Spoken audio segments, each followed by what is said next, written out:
Pada kesempatan kali ini, kami dari kelompok 32 akan mempresentasikan hasil penelitian kami yang bertajuk pengaruh e-wallet terhadap perilaku impulsif dan kompulsif baik siswa Polsek Kanisius kelas 12 tahun ajaran 2023-2024. Ada kata tak kenal maka kata saya. Maka izinkan saya memperkenalkan kelompok kami.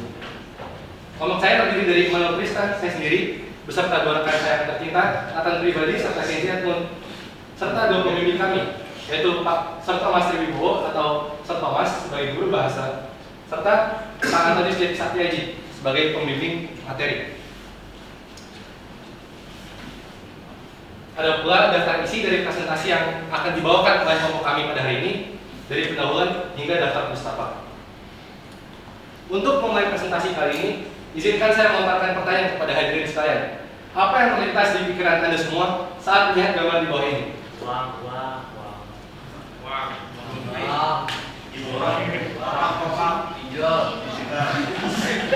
Mungkin hal yang positif yang dapat diambil dari tadi.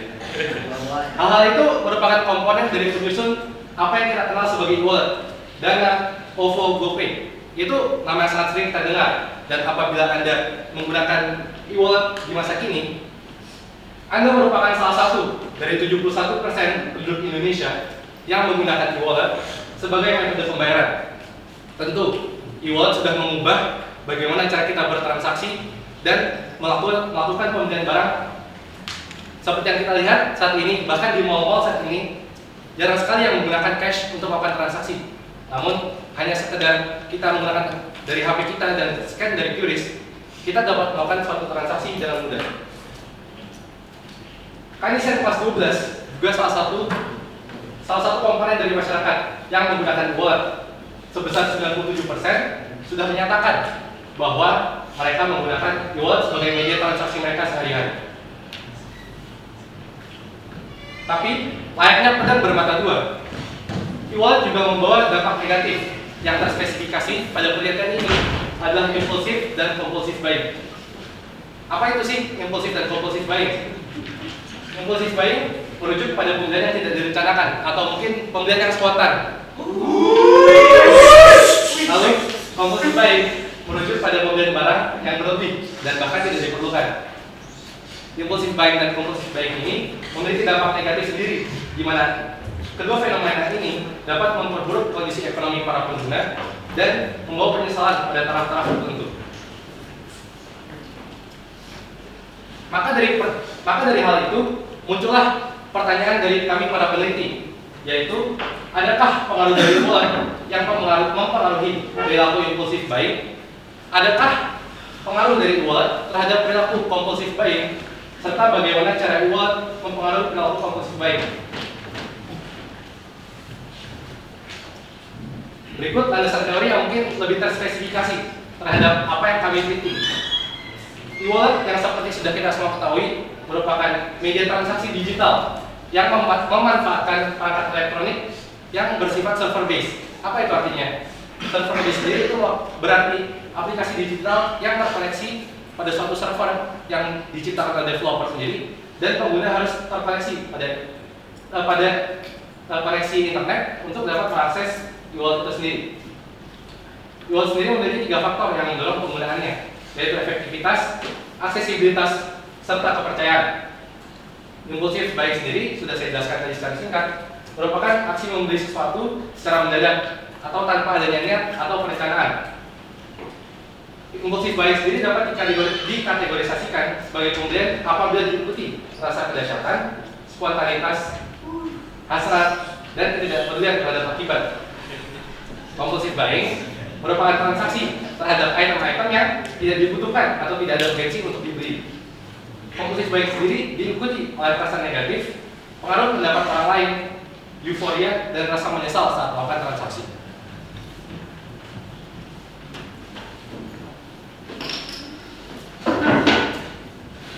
Baik, terima kasih banyak Rizal. Sekarang saya akan menjelaskan mengenai metodologi penelitian. Di sini kami menggunakan penelitian kuantitatif, di mana penelitian kami mengaji variabel-variabel dengan menggunakan angka dan membahasnya dengan secara numerik. Nah, di sini kami memiliki 3 buah variabel. Satu buah variabel bebas, yaitu e-wallet, dan dua buah variabel terikat, yaitu impulsif buying dan kompulsif buying. Untuk pengumpulan datanya kami menggunakan angket, ya kuesioner seperti layaknya. Angket ini bersifat tertutup sehingga tidak disebarkan nama yang mengisi ataupun hasil-hasilnya secara langsung, dan angket kami berupa pertanyaan yang berupa pernyataan dan dijawab dengan menggunakan skala 1 sampai 4 yang berupa sangat tidak setuju, tidak setuju, setuju, dan sangat setuju. Nah, kira-kira ini adalah gambaran dari pertanyaan dari angket kami. Pertama tentunya, apakah Anda menggunakan e-wallet? Karena responden-responden yang kami gunakan merupakan responden-responden yang menggunakan e-wallet. Lalu ada e-wallet sesuai dengan faktor-faktor yang tadi sudah dijelaskan oleh tempat saya Tristan. Ada efektivitas, aksesibilitas, dan kepercayaan yang bisa berupa seperti kalau efektivitas, e-wallet sangat efektif dalam pembayaran karena kita dapat membawa jumlah nominal yang besar dalam handphone yang sangat kecil, atau kemudahan satu bayar misalnya. Untuk aksesibilitas itu berupa kemudahan e-wallet karena kita mudah untuk top up saat ini, bisa Indomaret, bisa internet banking, bisa semuanya.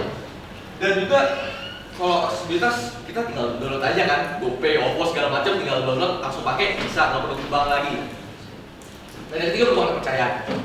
Teman-teman, aspek kepercayaan juga penting karena saat kita menaruh uang, tentunya kita harus percaya terhadap lembaga tersebut. Nah, di sini untuk e-wallet mereka sudah diawasi oleh Bank Indonesia.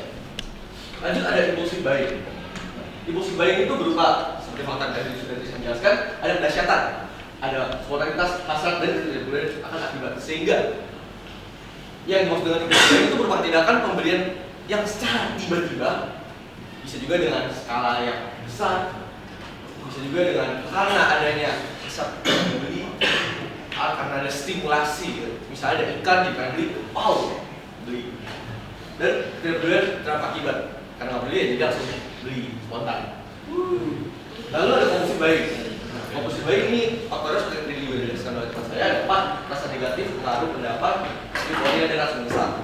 Sehingga yang dimaksud dari kompulsif buying ini tuh berupa tindakan dan tindakan pembelian yang sebenarnya tidak dibutuhkan, tapi karena misalnya kita lagi sedih, kita jadi beli, atau misalnya orang yang bilang barang ini kayaknya bagus banget nih, dia bakal naik, nah itu juga termasuk.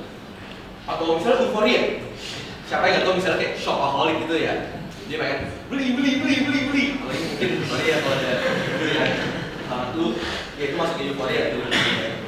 Dan yang terakhir indikatornya ada rasa menyesal. Apakah Anda membeli dengan skala yang besar dan pada ujung-ujungnya besar. Menjadi sampel merupakan sesuatu yang dapat memenuhi kriteria kami, yaitu pengguna e-wallet tadi. Dan dari jumlah tersebut dihitung untuk minimal angka dari sampel dengan menggunakan software. N besar merupakan populasi yaitu 266. Ini juga E merupakan marginal error yang berupa 5%, maka 2 ditambah 1. Hasilnya akan didapatkan sebanyak 160 sampel. Sehingga minimal sampel yang kami dapatkan harus 120. Nah, terus abis dapat data-data dari angket ini, kita harus gimana? Data tersebut dianalisis dengan menggunakan IBM SPSS 23.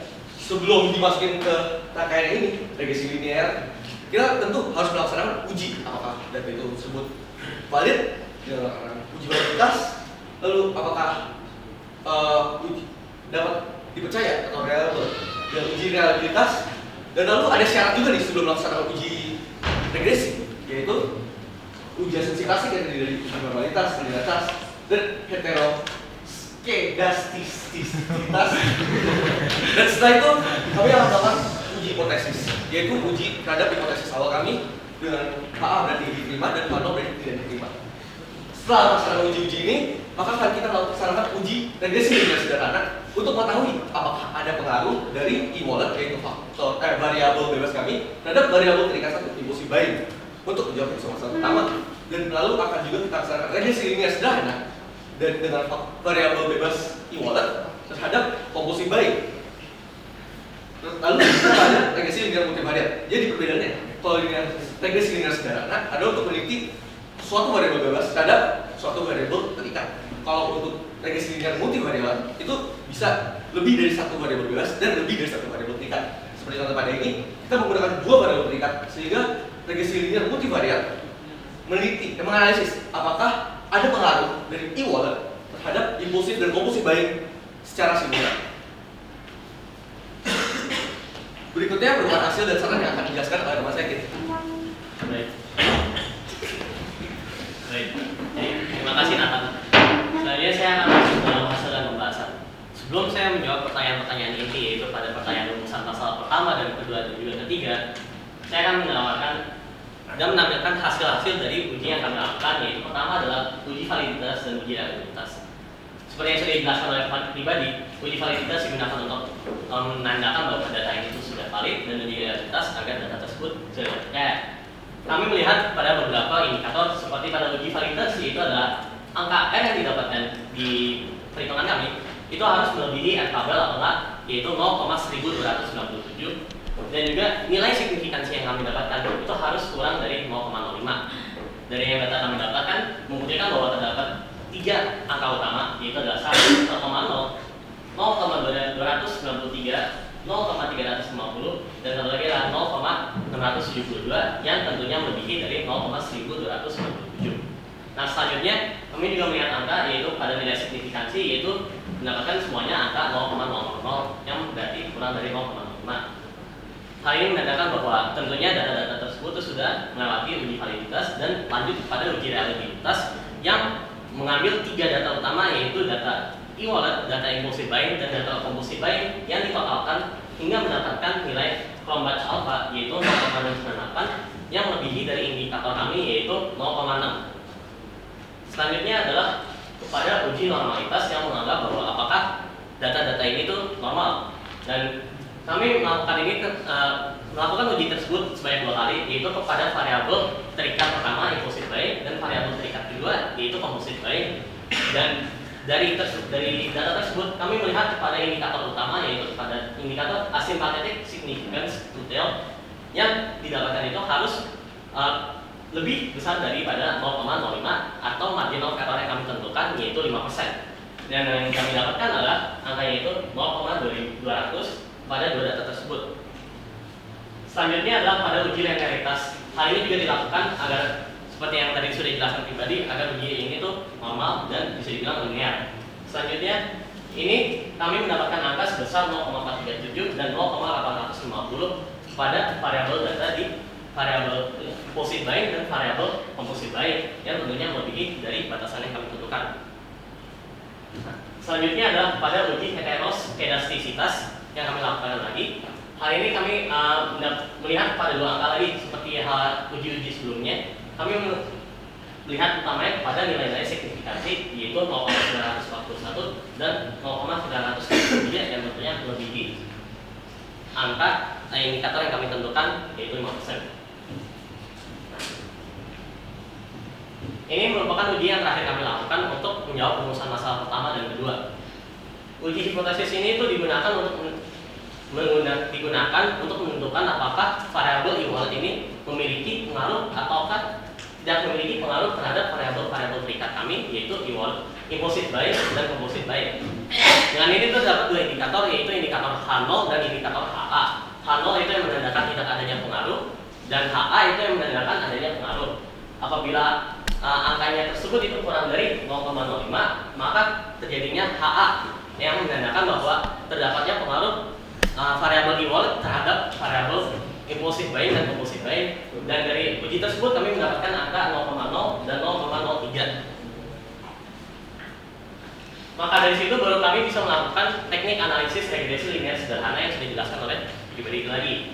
Nah, pada rumusan masalah pertama kami menemukan angka yaitu 0,075 atau dapat kami anggap sebagai 7,5%. Dan dari sini kami menentukan bahwa pengaruh e-wallet tersebut tuh memiliki pengaruh terhadap variabel impulsif buying, namun hanya sebesar 7,5%.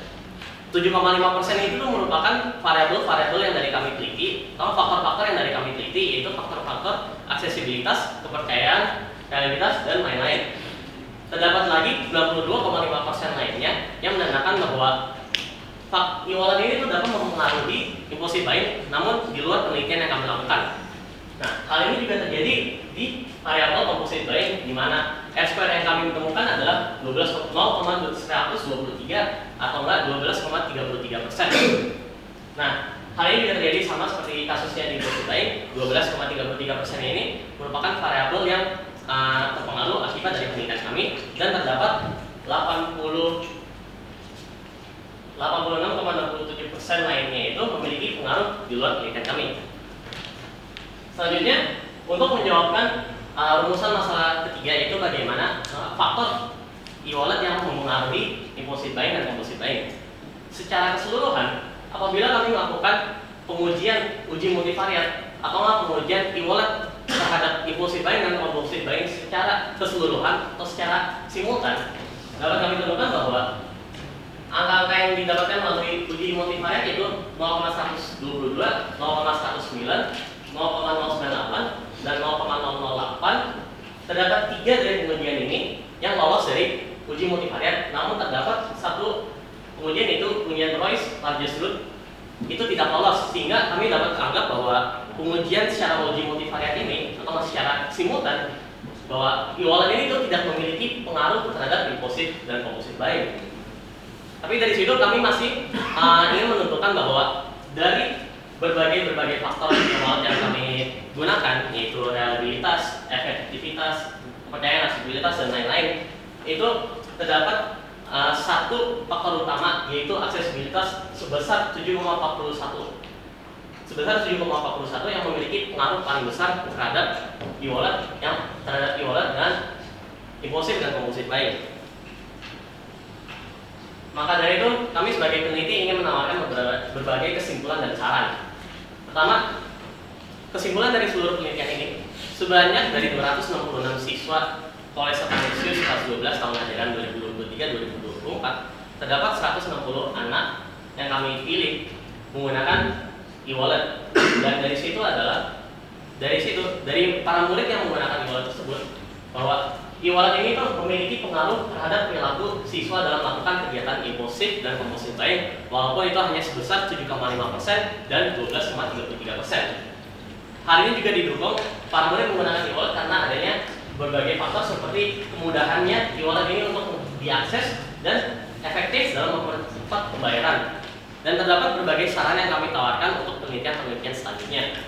Yang pertama adalah kami menawarkan untuk penelitian selanjutnya meneliti variabel yang lebih luas, faktor-faktor yang lebih luas, sehingga persentase yang ditemukan mungkin saja bisa lebih besar daripada yang kami temukan.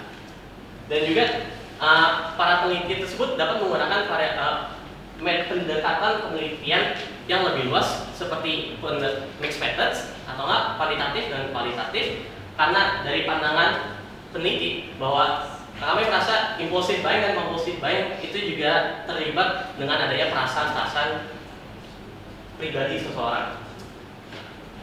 Maka dari itu, ini merupakan daftar pustaka yang kami gunakan selama presentasi ini dan juga penelitian yang kami lakukan. Sekian, terima kasih telah mendengarkan presentasi kami. Mohon maaf atas ada kesalahan.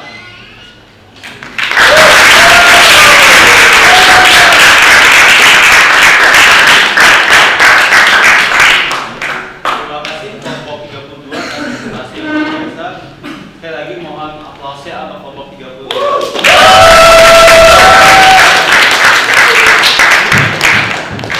Sekarang saya akan membuka sesi tanya jawab yang akan dinilai oleh guru penguji materi. Silakan 12 menit. Sekali lagi kita beri tepuk tangan.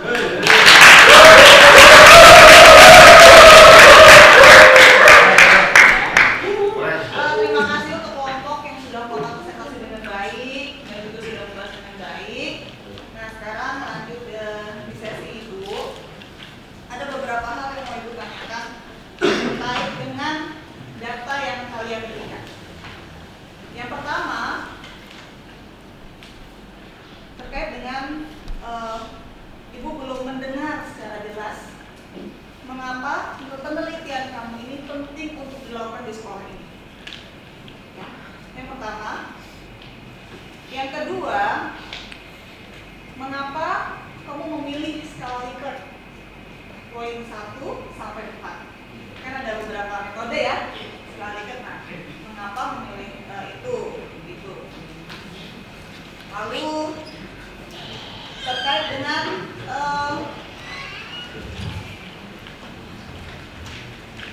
rumus Slovi.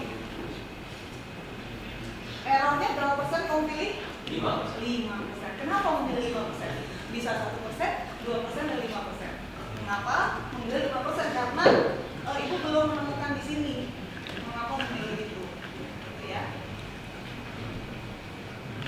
Terkait dengan metode analisa data, ibu sangat kagum dengan kalian. Kalian sudah membuat metode analisa data dengan baik, teman-teman. Namun ada beberapa hal yang mau ibu tanyakan.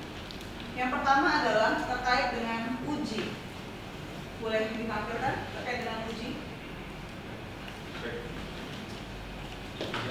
Oh, yang validitas, reliabilitas. Nah, ada beberapa uji yang kalian lakukan, betul ya? Nah, itu sudah sangat baik sekali. Yang ibu tanyakan, mengapa uji validitas dan reliabilitas harus dilakukan? Mengapa uji normalitas dan linearitas harus dilakukan? Mengapa uji heterokodisitas harus dilakukan? Dan uji hipotesis. Nah, selebihnya nanti ada pembahasan dari ibu. Ada beberapa yang harus dipetik. Oh, satu lagi. Kenapa uji validitasnya harus dengan Pearson? Uji validitas itu kan biasanya per item kuesioner ya. Nah, itu yang mau ditanyakan. Kenapa kamu menggunakan Pearson?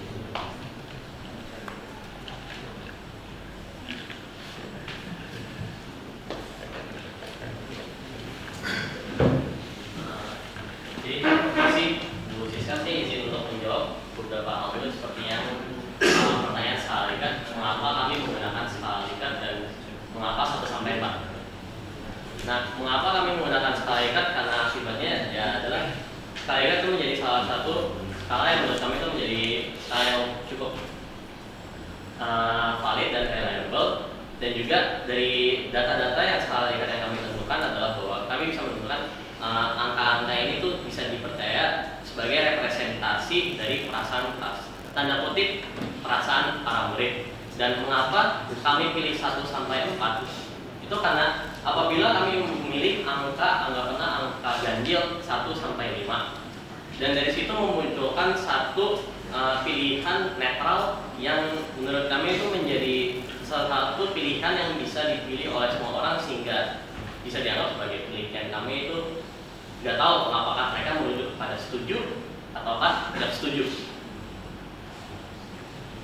Apakah itu sudah menjawab? Sudah menjawab, tapi nanti perlu tambahkan lagi bahwa menghindari jawaban netral dari responden, sehingga pengambilan keputusan jauh lebih tepat dan berkualitas. Tambahin ya. Bagus jawaban kamu. Saya akan membantu menjawab untuk pertanyaan pertama yang apa urgensi sebenarnya penelitian yang kita lakukan. Pertama, kami mengambil tema ini karena kita melihat bahwa e-wallet itu sangat sering digunakan, dan sebagai dosen kelas 12 itu mereka pemilik KTP pertama kali. Jadi mereka istilah tanda kutip punya kebebasan untuk melakukan transaksi sehari-hari. Maka dari situ sebenarnya kalau dari penelitian kami, sebenarnya materi penelitian kami itu sudah kami tuliskan yang dimana itu di bagian paragraf ke-3 yang paragraf awal tujuan itu, di bagian terakhir kami menjelaskan bahwa dapat membantu individu mengelola penggunaan wallet mereka dalam lebih bijak, mengurangi resiko impulsif baik, serta meningkatkan kesejahteraan finansial.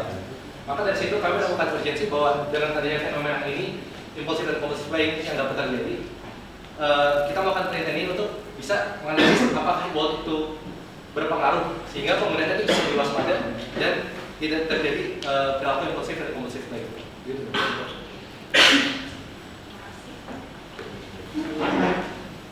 Karena saya juga mengenai uji ya, itu kan ada cukup banyak. Dan di sini yang uji ini tuh memiliki fungsinya masing-masing. Kayak uji validitas itu untuk mengetahui validitas data. Karena kan kalau dari angket itu datanya itu berupa angka-angka dan kita tidak tahu apakah itu sebenarnya valid bisa dipakai buat acuan perizinan atau tidak. Dan untuk uji reliabilitas itu buat mengetahui apakah datanya itu konsisten. Jadi apakah kalau datanya konsisten kan baru berarti bisa dipakai dari variabel tersebut. Lalu ada uji normalitas itu untuk mengetahui apakah distribusi dari data tersebut normal. Uji linearitas Dan uji heterodistisitas itu untuk mengetahui apakah ada perbedaan dari variance dari residual atau variabel. Dan uji hipotesis itu uji dari hasil ini terhadap hipotesis kami untuk setiap rumusan masalah. Validitas itu adalah uji kualitas data. Jadi itu adalah menguji kuesioner yang kamu gunakan di dalam pekerjaan ini. Maka sebelum menguji normalitas, linearitas dan sebagainya sampai dengan uji hipotesis, maka kamu harus mencari tahu dulu apakah data itu valid. Dalam artian adalah variabel dependen mampu mengukur indikator di variabel independennya. Jadi dia harus valid dulu datanya. Yang kedua, setelah data itu valid semua, kamu harus uji reliabilitasnya. Artinya adalah apakah responden secara konsisten mengisi data-datamu dalam kuesioner dengan benar. Contohnya tidak konsisten seperti ini. Kita akan terlihat di data statistik. Kalau misalkan responden itu nggak isi data secara konsisten. Contohnya gini, dia ngisi 1 sampai 4. Responden ngisi 1 semua. Padahal yang lain 1, 2, 3, 4, 1, 2, 3, 4. Jadi responden itu nggak inkonsisten, nggak konsistensi dalam mengisi. Nah itu akan terlihat di situ. Nah setelah didapat, tadi pakai apa? Cronbach alpha ya? Iya. Setelah itu diuji dengan reliabilitas ternyata datanya reliabilitas semua, maka boleh melakukan uji selanjutnya. Sebelum kita melakukan uji hipotesis, maka ada prasyarat dulu. Apa prasyaratnya sebelum uji normalitas, linearitas, dan heterogeneita? Uji normalitas yang pertama untuk melihat sekarang nih data itu normal atau tidak, menghilangkan asumsi error dalam data itu. Yang namanya penelitian, uji data asumsinya itu pasti ada yang error. Maka mengapa timbul 0,05, 0,01, 0,10, tingkat errornya di situ. Semakin datamu bagus, semakin nilai error itu hilang, otomatis datanya semakin baik, ya kan? Makanya harus ada uji normalitas supaya ujinya benar. Ada 2 uji normalitas, dengan gambar ataupun dengan apa tadi ini di sini.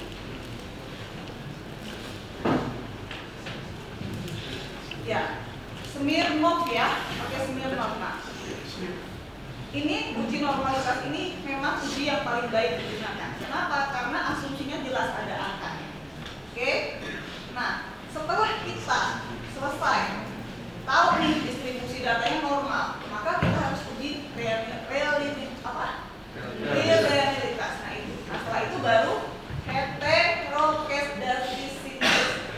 Nah ini untuk apa? Untuk menguji menghilangkan errornya tadi, ya kan? Semakin datamu errornya kecil, hilang, maka semakin baik uji ini. Nah, lalu setelah asumsi-asumsi itu terpenuhi, tadi H1 apa H2? H0 atau H1? H0 sama HA. HA, berarti HA diterima, H0 ditolak. Oke. Setelah semua HA diterima dalam uji prasyarat ini, maka kamu bisa melakukan uji hipotesis. Nah, uji hipotesis dengan uji P biasanya yang tadi di sini dipunyamu itu di mana? Uji P-nya di halaman mana? Halaman 8 ya. Nah, ini baru yang namanya UJP untuk mengukur bahwa penelitianmu berpengaruh atau tidak. Nah, sekarang Ibu mau minta tolong, ini gimana cara bacanya? Nggak apa-apa, ini namanya belajar. Apa yang kalian buat, kalian harus tahu, itu yang paling penting. Ini sudah benar. Jadi selama ini kami membaca itu melihat beberapa faktor ya. Pertama adalah B, standarisasi atau standar Ada error, definisi ya, Pak. dan nilai signifikansi. Dan dari B ini yang kami lihat adalah sebenarnya angka kurang lebih itu angka min dari data-data yang kami ambil. Dan standarisasi error ya adalah standarisasi error, perkiraan salah atau enggak kurang lebih, kalau nggak salah tuh saya lupa persis artinya apa. Dan nilai signifikansi itu nilai yang menentukan apabila faktor variabel equivalent itu dapat mempengaruhi variabel impulsif baik dan kompulsif baik, sehingga bisa ditentukan H0 atau HA yang diterima.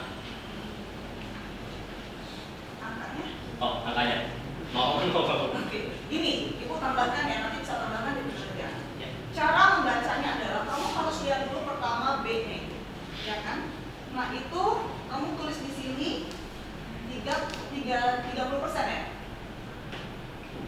Di sini, tulis sini. 0,03 ini dari mana? 0,03 itu yang SIG ini Bu, signifikansi Oh, ini. signifikan ini ya. Sekarang kita lihat yang mulai dari B, ini kan ada 0,262, ya kan? Benar?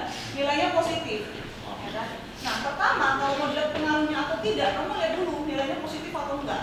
Kalau nilainya positif itu dia berpengaruh, selain dari isinya itu, ya kan? Nah, sudah nih jelas nilainya positif. Positifnya apa artinya? Artinya adalah jika pengguna e-wallet makin tinggi, maka sebanyak 26,2%, maka impulsif buying juga naik. Begitu cara membaca. Jadi positif, gerakannya sama-sama positif. Nah, yang kedua, yang tadi koefisien satunya, Ini tuh tabel impulsif buying, ini tabel impulsif buying. ya impulsif buying ya, berarti yang satunya berpengaruh. Kenapa? Karena nilainya positif, ya kan? Nggak ada minus ya? Nggak ada min, ya. Karena nilainya positif maka berpengaruh. Lalu berarti karena sama-sama positif cara membacanya, jika e-walletnya naik sebesar 33,5%, maka maka kompulsif buyingnya juga naik sebesar segitu. Ya, jadi sama-sama nilainya lebih positif. Nah, gitu. Terima kasih. Lalu satu lagi, diuji kelayakan model R square. Oh, oke, sudah cukup baik. Terima kasih jawabannya. Puas sekali.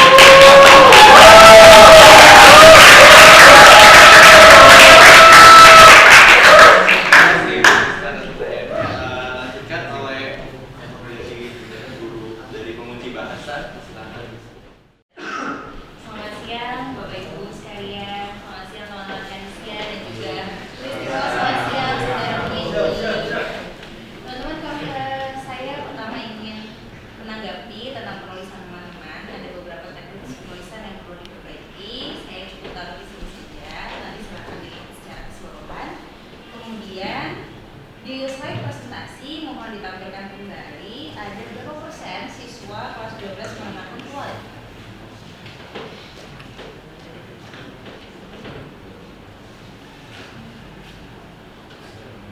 Yang ya, ini berdasarkan apa ya teman-teman?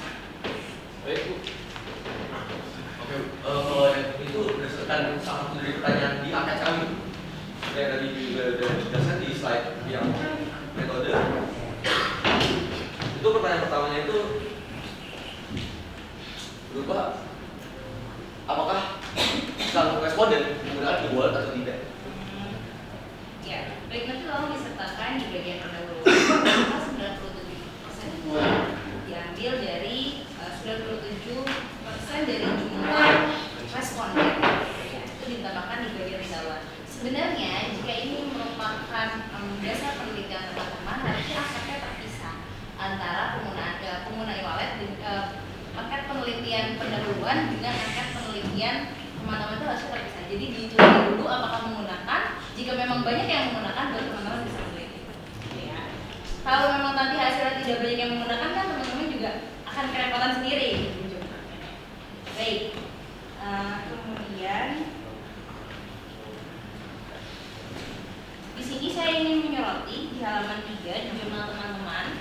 Saya mendapatkan jurnal yang paling terakhir diberikan kepada administrasi ya. Di situ ada mendukung pendapat Sari, berpendapat bahwa ada beberapa indikator seorang melakukan tindakan kompulsif buying. Indikator itu kan ukuran, bisa diganti penyebab. Sebabnya.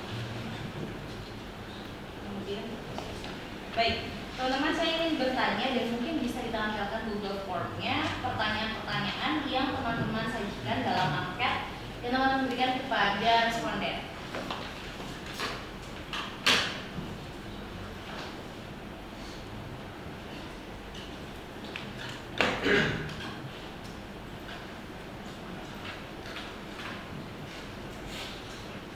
Di situ ada 6 pertanyaan tentang e-wallet, terus ada 4 pertanyaan tentang impulsif buying dan 4 pertanyaan tentang compulsive buying.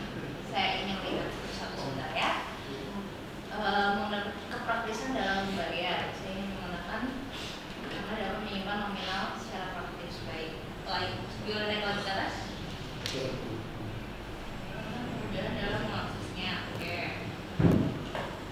6 itu berdasarkan sifat dari e-wallet Iya. itu ya. Oke.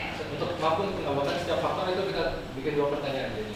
Setiap faktor 2 pertanyaan, sifat dari e-walletnya ada 3 sifat. Yes. Baik. Saya mengesampingkan Oke, maaf ini untuk saya pernah. Oke, itu udah paling terakhir. Boleh kita. ini masih inklusif. Prinsip nomor 4, kita menambahkan setiap faktor kita berikan 1 pertanyaan terkait hal tersebut. Baik, boleh ditarik ke bawah lagi. Ini untuk yang konklusif. Dari segi pernyataannya sudah baik karena semuanya memiliki kalimat positif, tidak memiliki kecenderungan negatif menggunakan kata tidak atau jarang atau tidak pernah, itu sudah baik. Kemudian dari hasilnya sendiri, Google Formnya sendiri, Oke. diagramnya ada. Ini Itu bisa. di sini Bu, maaf tadi untuk jelasan lagi.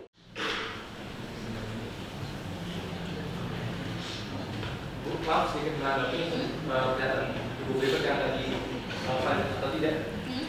Dari guru pembimbing materi kami sendiri itu sudah mendorong untuk memberikan pertanyaan ini kepada guru ekonomi lain. Itu kita sudah bikin ke Tadarus. Jadi sudah dikonfirmasi apakah pertanyaan itu cukup mumpuni untuk menjawab faktor. Baik. Begini teman-teman, yang membaca jurnal teman-teman itu kan tidak hanya orang-orang yang memiliki kapabilitas dalam materi ini. Kadang orang awam juga membaca pertanyaan teman-teman dan mungkin akan lebih baik jika pertanyaan itu juga disertakan. Itu hanya 12 pernyataan. Itu ya teman-teman. Ada di halaman 7, boleh dilihat di halaman 7 di tabel 3.8 di situ fontnya berbeda, tolong nanti diedit. Kemudian halaman 8 halamannya hilang ya. Itu tolong diperbaiki ya, diedit ya. Bagian halaman 8 7 terus gak ada halaman.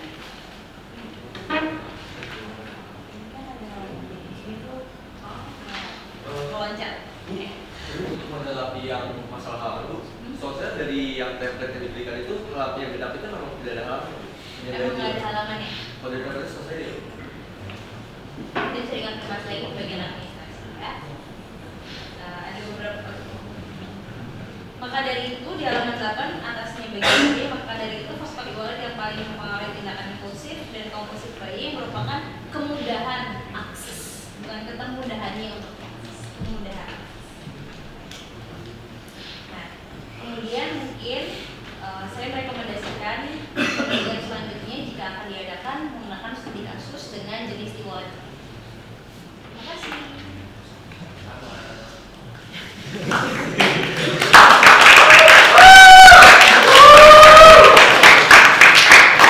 Terima kasih atas pertanyaan yang sudah diberikan.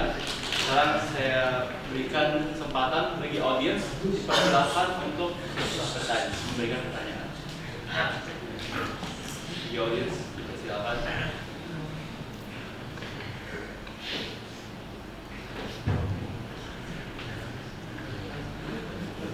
Ini dari orang tua, ada yang mau memberikan pertanyaan atau tanggapan? Memberikan apresiasi juga dipersilakan. Apresiasi.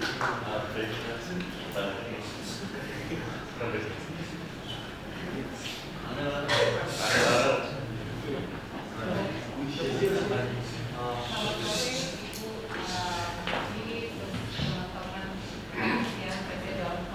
Terima kasih banyak buat Tristan, Denny, dan Nathan yang sudah mempresentasikan materi hari ini. Saya ibunya Tristan mau tanya ya, kalian ini berdinamika untuk bikin, boleh ya Bu di luar materi ya, berdinamika untuk membuat campaign ini berapa lama? Nah, adakah kendala-kendala dalam kalian berdinamika atau mungkin ada perbedaan pendapat atau sejak awal memutuskan mengambil judul ini, apakah memang ini dari inisiatif kalian atau ada ada arahan dari guru pembimbing atau bagaimana? Boleh nggak cerita kalian berdinamikanya bagaimana sampai ini jadi RP ini sampai selesai?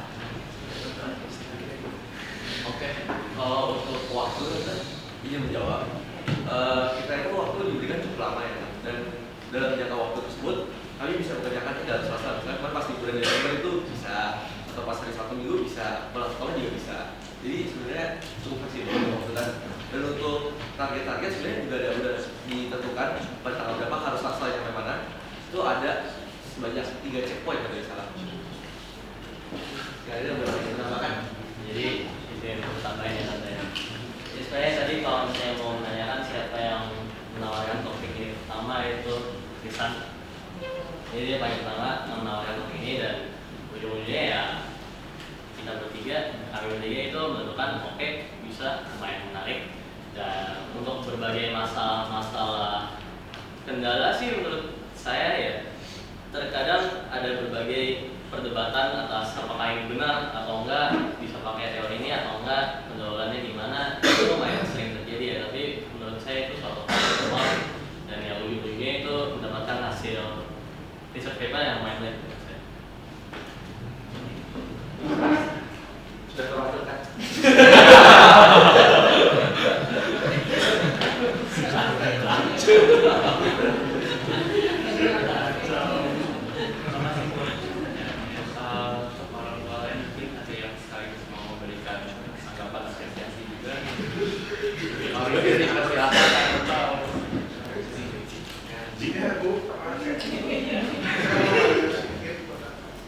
Ini terkait dengan rumusan sampel. Jadi kan dalam proses sampel, ada populasi yang ada. Itu kan ada beberapa metode, ada Slovin, ada experimental, gitu ya. Bukan metode, experimental. Nah, kenapa kelompok memilih metode Slovin? Rumusan Slovin itu asalnya dari mana? Dan margin of error-nya kenapa 5%? Bisa dijelaskan jumlah populasi kan ada ya, jumlah sampelnya kan sekian ya. Dan apakah itu berpengaruh terhadap penentuan margin of error? Apa memang margin of error dipan dulu baru menentukan sampelnya? Itu bisa dijelasin. Terima kasih Pak Aulisio atas pertanyaannya. Mungkin kenapa kita menggunakan rumus Slovin itu merupakan suatu rumus yang paling umum yang digunakan. Jadi ini pun direkomendasikan oleh guru pembimbing kami untuk nentuin sampel itu nggak sembarang nentuin sampel. Jadi kita pakai rumus Slovin dan emang margin of error umumnya 5% dan angka 5% itu kita cukup yakin dapat merepresentasikan bagaimana gambaran dari data-data yang telah kita kumpulkan. Lalu tadi asalnya dari mana? Saya mungkin juga kurang tahu ya. Jadi mungkin cari di Google.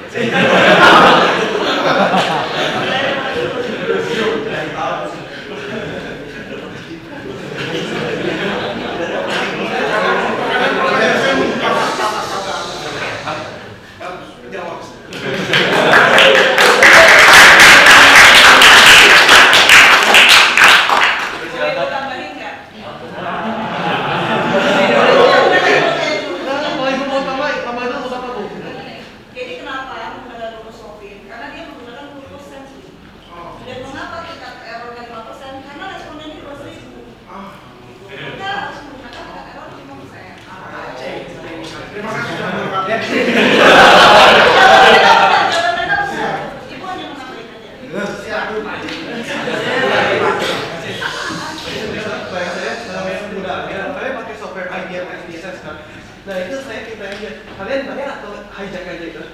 Soalnya itu menyangkut legalitas juga, dan kalau sekalian mendapatkan software secara ilegal ya apa bisa ini kan juga punya kekaisan.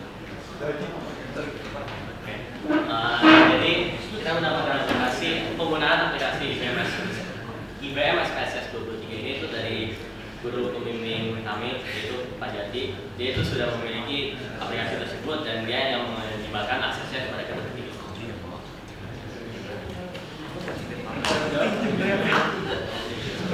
Ada satu lagi yang katanya itu yang Saya ingin bertanya.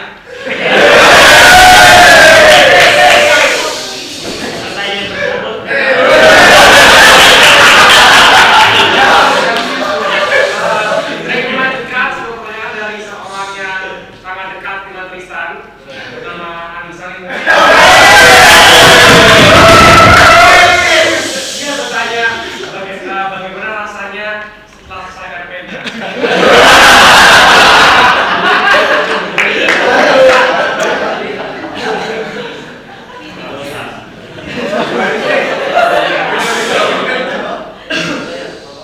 Biasa aja. Apakah ada pesan-pesan untuk Anissa? Mungkin pesan-pesan untuk Andika aja. Saya pesan-pesan untuk Andika, kurangin omon-omonnya nih.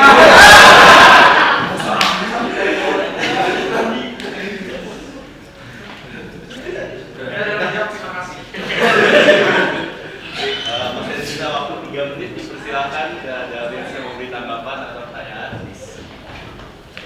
Ada. Silakan. Semuanya selamat siang. Perkenalkan, nama saya Oscar dari kelas saya ya. Jadi pertanyaan saya adalah selama kalian meneliti ini, apakah ada misal hambatan-hambatan dan suka duka sama internet? Terima kasih. Oke, terima kasih Carl Sebastian.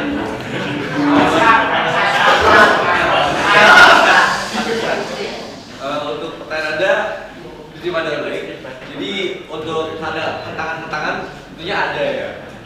Mungkin bisa dari waktu yang perlu dipikirin, ataupun suka dukanya saat misalnya nge-lag kan lama tuh, nanti sedih. Atau misalnya kita kontak guru pembimbing juga dari jawab-jawab, kayak itu kita juga sedih tuh, bisa dosen tanya masih abu-abu. Nah mungkin kayak gitu ya. Sudah jawab, mungkin udah mudah kan?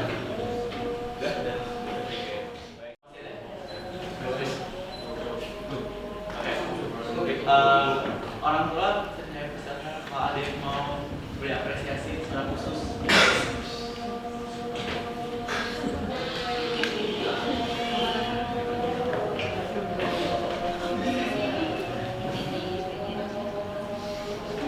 Selamat siang semuanya, selamat siang Ibu Pengemudi, moderator dan peserta RP kelompok 32. Saya Wahyu, ayahnya Tristan juga. Kalau saya melihat presentasi sekarang ini, saya teringat 3 tahun yang lalu mereka presentasi di SMP. Saya lihat mereka bertumbuh, cara penyampaiannya sudah sangat maju, penyampaiannya juga ada yang lucu, ada yang jadi kesannya nggak terlalu tegang gitu kan. Jadi inilah mungkin gambaran anak-anak CC gitu ya. Kalau saya lihat juga kualitas ininya juga saya lihat sangat bagus untuk level anak kelas 3 SMA. Jadi saya secara pribadi mewakili orang tua sangat mengapresiasi prestasi yang telah mereka lakukan di hari ini. Terima kasih.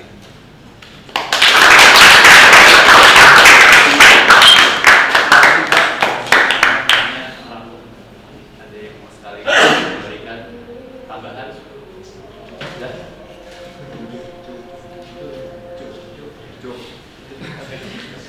Baik, oleh karena itu saya terima kasih hadirin telah datang semua, telah menyaksikan presentasi dari kelompok 32. Terima kasih guru-guru produksi, terima kasih kelompok sudah memberikan presentasi dengan sangat baik.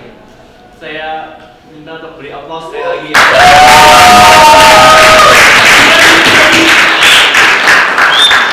Nah, ini